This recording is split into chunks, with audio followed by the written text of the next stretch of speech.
Yo les amis, dans ma vidéo pour vous faire une vidéo critique de Crash Bandicoot, Team Washing, Nitro Fueled, Connard. Ah t'es pas content, hein, je vais te lâcher.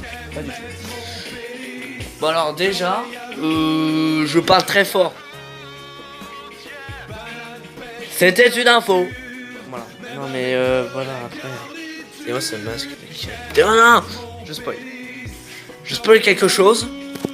Je ne devrais pas. T'es d'accord Goku? Ah, t'as compris la blague? Goku. Yes. En sachant que Dragon Ball Z Kakarot est sorti aujourd'hui.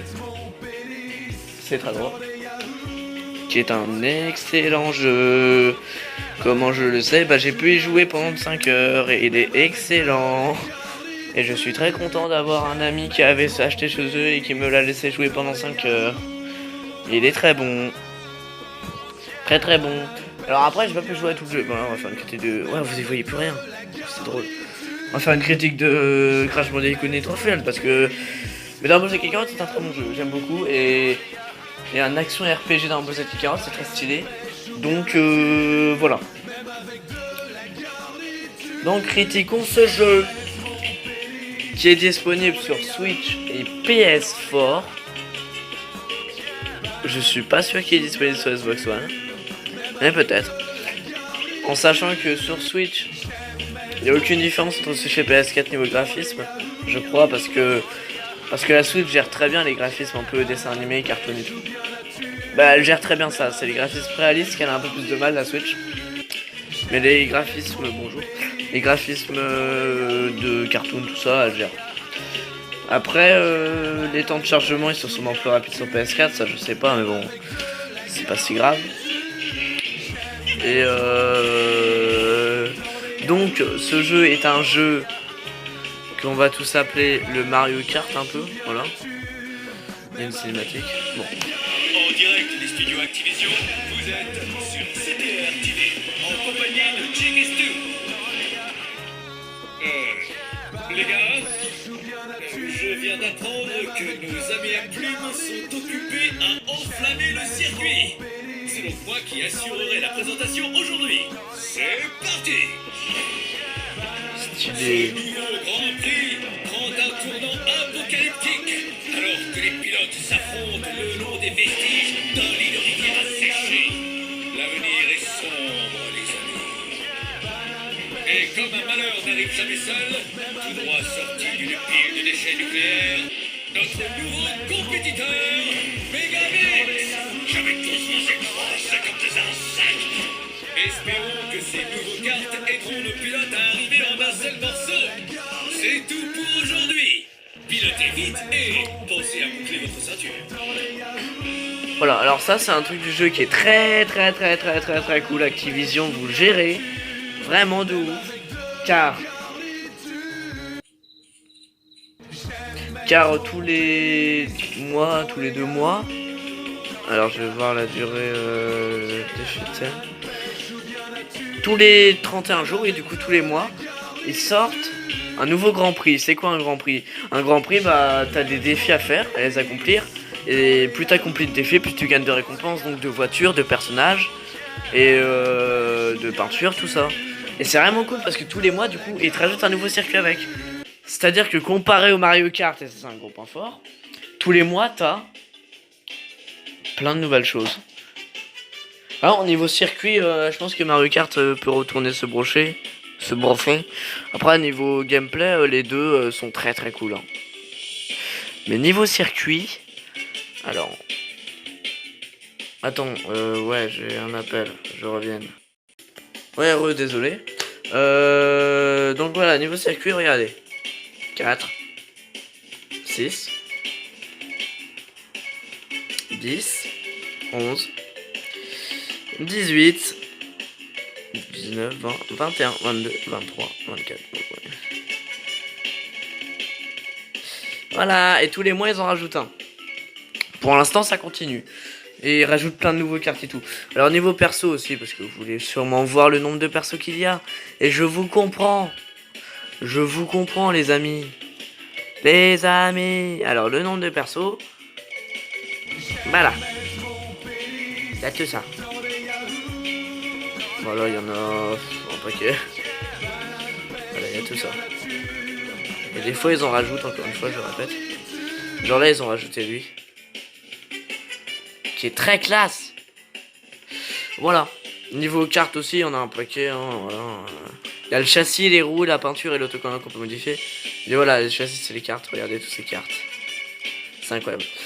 Voilà, donc gros jeu niveau Activision, ils se foutent pas de notre gueule sur ce jeu. Donc si vous l'achetez, bah c'est pas du tout une arnaque. Surtout que moi je l'ai payé beaucoup moins cher que son vrai prix. Parce que je l'ai en promotion pour les promotions de Noël, tout ça. Donc it's so good. Alors, niveau du gameplay, du coup, je vais revenir sur ce point-là. Le jeu, je l'ai trouvé assez simple à prendre en main. Mais la majorité des gens ont un temps d'adaptation de... Allez, au bout de 3 heures, tu sauras parfaitement les contrôles. Mais au début, tu peux avoir un peu de mal et tout. Moi, au bout de 2 heures en fait, c'était bon, je savais comment bien faire le nitro, tout ça. Mais pour la majorité des gens, ça va être 3 heures, pas plus. Donc ne vous inquiétez pas si vous avez du mal avec les contrôles. Au début, c'est normal. Faut s'y adapter et ça change des Mario Kart, c'est sûr. Donc voilà, et c'est un putain de jeu. Et voilà, après je veux pas dire que c'est mieux que Mario Kart ou pas, hein. Ça on s'en bat les couilles, c'est pas le débat. Hein. Le débat c'est de... Enfin, y a pas de débat, c'est juste de faire une critique pour dire s'il est bien ou pas. Et il est bien évidemment. Et du coup, je me balade tranquille chez moi et je vois pas la fenêtre. Rien du tout, c'est très drôle. Du coup, ouais, c'est un goût de jeu. Porqué, il se là, puis nous, vous voyez tout noir. Non, mais je sais pas pourquoi je me balade comme un con. Non, mais c'est vraiment un bon jeu. Alors, parlons aussi des modes de jeu. Il y en a un paquet, hein. Voilà. Alors, mode de jeu, t'as les courses uniques, les courses de couple, les batailles, le contre-la-montre, le défi de l'anneau, course de relique, défi CTR et les défis des circuits, et l'aventure, bien évidemment, et un mode histoire. Pas vraiment Mario Kart. Encore une fois, mais on va pas faire un débat Mario Kart ce jeu parce qu'en vrai, je pense que ce jeu, pour moi, il gagne parce qu'il a plus de trucs. Mario Kart, c'est quand même un putain de jeu, mais ce jeu, il est divin.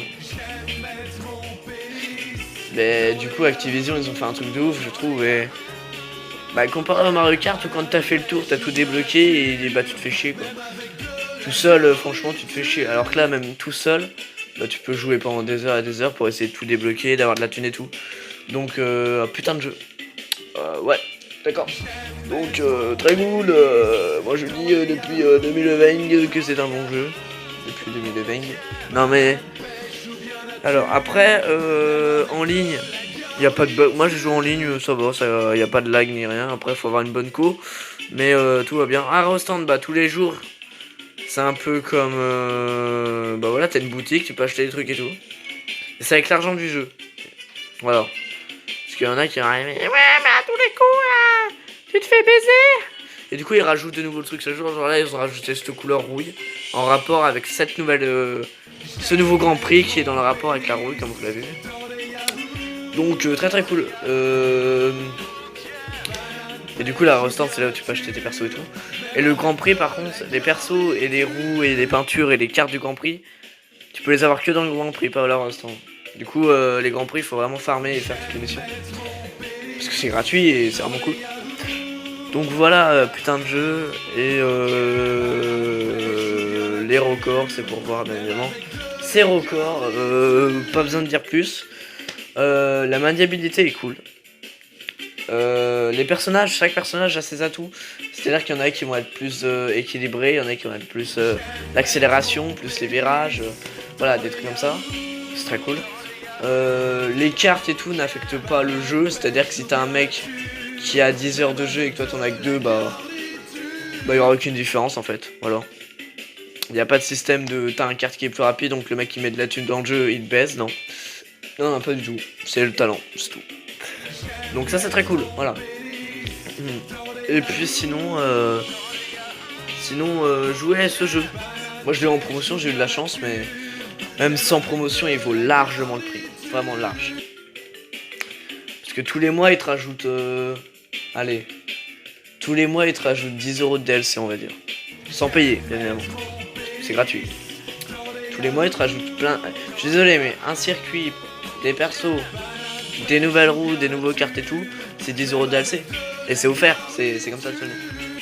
En gros, ils travaillent sur des trucs et tout, et ils disent pas, bah paye, si tu veux les avoir. Ils disent, bah joue, si tu veux les avoir. Et je trouve ça beaucoup mieux.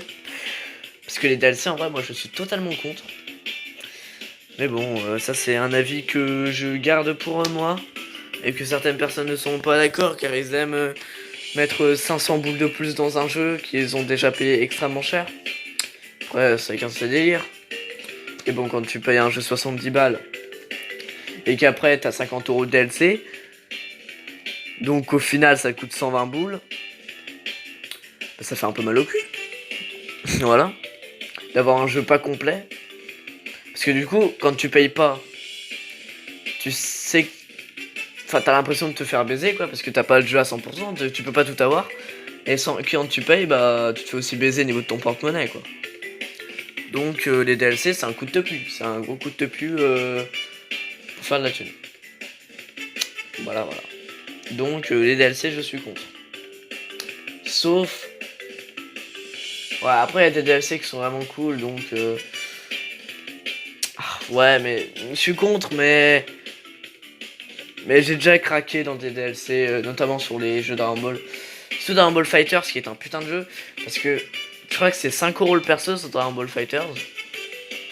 Et bah, pour ceux qui ont joué à Dragon Ball Fighters, un perso, c'est le truc le plus important du jeu. Parce que les persos, bah, c'est un peu comme Smash, t'as plein de tenues avec le perso et tout.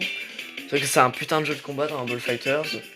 Et y a pas beaucoup de persos comparé aux autres jeux Dragon Ball parce que bah, c'est beaucoup plus dur à travailler.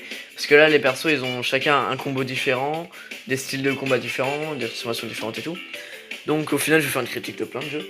Mais oui, du coup, Crash Bandicoot, voilà, it's a good game. T'es d'accord? Crash, c'est un bon jeu. Donc c'est un bon jeu. Donc je vous le conseille. Donc voilà. Manger des Crash. Manger des Crash au petit déjeuner. Ça donne de la force.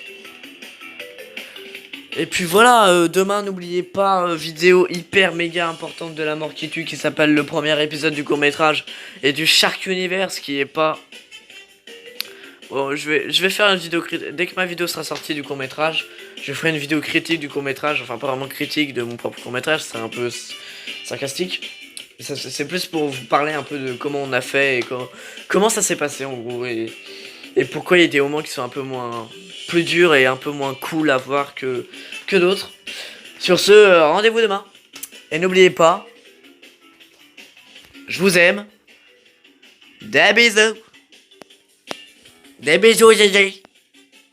Des bisous.